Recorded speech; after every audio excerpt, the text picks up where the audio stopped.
throws it downfield to Bauman. Bauman comes back across, finding his player, Mitch Zion.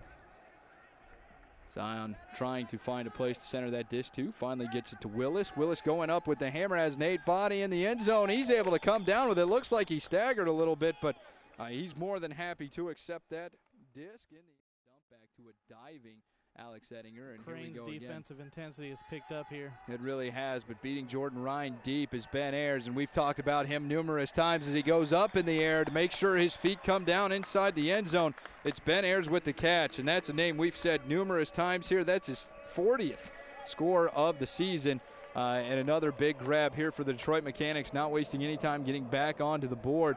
I believe Alex Ettinger with the toss there. And just doing a great job of working that disc where they needed to get it and getting the score. As we take a look at that again, I mean, just flying through the air. And Jordan Ryan had already been beat once this disc gets into the air. He just can't get back to him as you see Ben Ayers leave his feet to make sure that he comes down with the disc in the end zone. Great call by the officials as we see that again on the replay. And then the air conditioning. Here we go. It's Willis with the disc for the Columbus Cranes as he finds Ben Sage up the field, who works it to Nate Body. Body looking deep, has his man as he has Kevin Bauman cutting deep. He's able to pull the disc down over Gus. Now he's got Willis in the end zone. There's the throw from Bauman to Willis, who gets his first score of the day. Bauman with his first assist.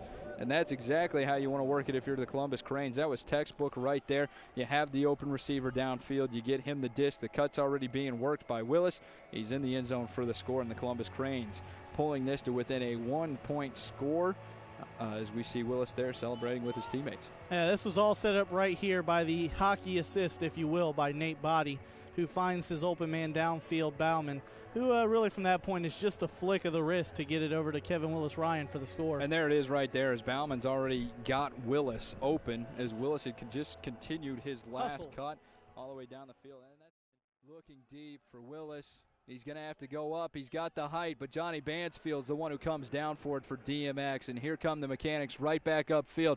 It is now Andrew Lucarati with the disc as he works that to the far sideline, finding Del Rail. Lucarati again working it in the middle. It's Brian Kratt, typically the receiver you will find in the end zone with the disc. It's Gust. Gust come up with quite a few scores here for the Mechanics, yet to get an assist on the year, and he still won't as he dumps that back to Lucarati. But how about another score to tally with that? It's John Michael Gus in the end zone for the Detroit Mechanics on the throw from Andrew Lucarati. Belovic gets the reception. It goes a little bit far for DVE. He was able to come down for it, just the way Belovic, I'm sure, planned it in his head. Get a few more yards on there as Nate Body now going deep, has his man, and Kevin Willis Ryan, does he have it? He does. Great layout bid there by Gust, and another reason why you see him on the field once again for DMX. That's the third time Body to Ryan, is it not? I believe it is. They have found a lot of success. They've played with each other for a number of years as well, both from that Columbus area, both playing Mad Cow, both playing for Lead Belly for a number of years.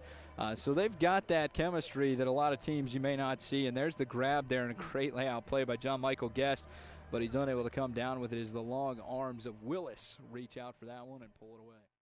To the near sideline, and now it's Kevin Bauman, one of the newest additions here to this Columbus Cranes side. He's going to the end zone. Does he have Willis? He does indeed. What a layout bid is Brian Kratt just unable to get to it. Great job all around by Bauman and by Willis. Beautiful throw. When he first threw it, I'm thinking to myself, what are you doing throwing into the double coverage? But you couldn't have made a better throw than that. And on top of that, the catch is still the highlight of the play. Kevin Willis Ryan having a great start to his day. And let's take a look at it again, and you'll see exactly how great this is. As Brian Kratt looked to be right there, but just can't get the arm length out there. And then all of a sudden, the layout bid by Willis as he comes down with it, sliding out of bounds. Doesn't matter. First point of contact was in the end zone. That's a score for the Cranes. It's now 7-6. DMX still has the lead, but in the run for the playoffs. It's Hohalter now for the Detroit Mechanics. He works it to Ettinger. Ettinger finds Christo Ferguson upfield as typically he is. One of the better cutters for this Detroit Mechanics squad. One of the better cutters all around in the AUDL. Hohalter going deep, has his buddy Worsfold. Yes! In the end zone for the score. A great layout attempt by Mitch Zion, but he's unable to get to it as Worsfold comes down with his first score of the game. Hohalter getting his second assist of the contest and add another one onto the scoreboard here for the Detroit Mechanics.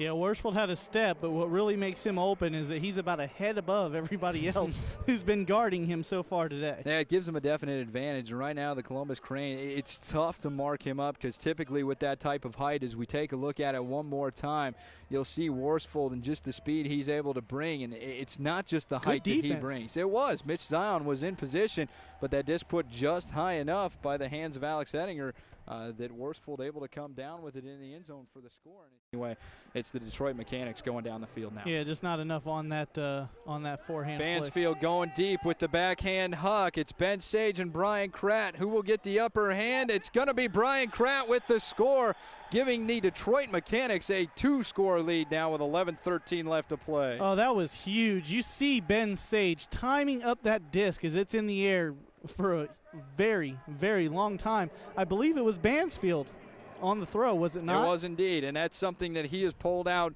a number of times this year. He doesn't use it a lot, but when he uses it, you got to know it's there when he has the disc. And we'll take a look at it one more time as the play makes its way over to Johnny Bansfield. When he has that open backhand, he's going to do whatever he can with it, even if that includes finding Brian Kratt in the end zone for the score. And it looked like Ben Sage, as this disc floated, was trying to size up the best way to take on this D, and he just couldn't seem to find it as Brian Kratt used that big body to get up into the air and pull it down. And, you know, Bansfield, we know he's got that big huck because he normally handles the pull duties for the Mechanics when he's on the field. The larger field. Phil Chorosky going deep. Does he have his man? He wants Willis. Willis starts to pull up a little, but he's in the end zone for the score, and we're back to a 2-point deficit now for the Columbus Cranes. But it's also a lot of practice for them against good competition. Christo Ferguson to Ben Ayers. Ayers going to the end zone, leaves it loft. Kevin Kula has a chance to get to it, but doesn't, and it's going to be Hohalter who gets the score. And I think we're not going to get a call there. Letting the players play. I like it. I got to be honest with you. Hohalter on the receiving end of one. He's been out there distributing a little bit today. He's got 2 scores and 2 assists now for the Mechanics, and you'll watch here as they very quickly the Mechanics work the disc up into towards the end zone. And you'll see Hohalter make the break right now, and that's that veteran leadership, knowing that you have the chance to get open because there's been a play already. You're going to find your way into the open field, and he comes up with the grab over Kevin Kula.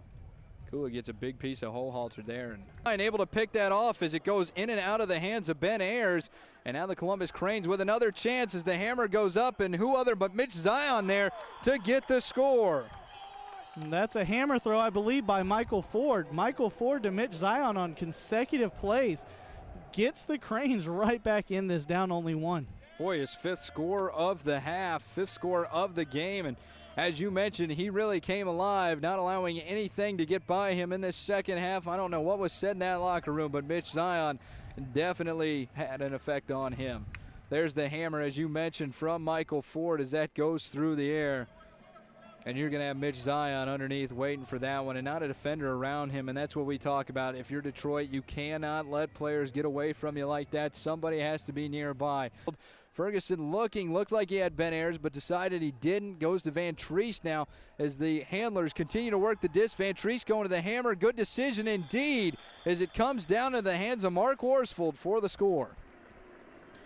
Mark Worsfold out of nowhere now with five scores, 2 assists. Logan Van Treese, 3rd assist of the game. And we talked about it at halftime. Mark Worsfold had a couple goals and an assist. It wasn't a bad game, but not up to what his potential is. And it just out of nowhere, 7 total points for him in a game. He just does what he does. 2 minutes and 39 seconds on the clock. You mentioned Logan Van Treese as he puts that disc up into the air. It comes down to the hands of Mark Worsfold right there. Logan Van Treese, actually an Ohio native out of Toledo. 10 seconds will go on the board as we have fallen under that. That is the rule in the AUDL. A double team being put on by Zion. That goes to Luca Roddy. That's going to be the game. Yep, that's going to do it. That's all they have to do. There's going to be nothing done. DVE went to put the foul on, decided to wave off himself, and that's it. 27-26 for the Detroit Mechanics. For the Detroit Mechanics, that's going to be the end of this one here. But the the Columbus Cranes really have nothing to hang their hat about. Unfortunately, this may end up hurting them pretty badly.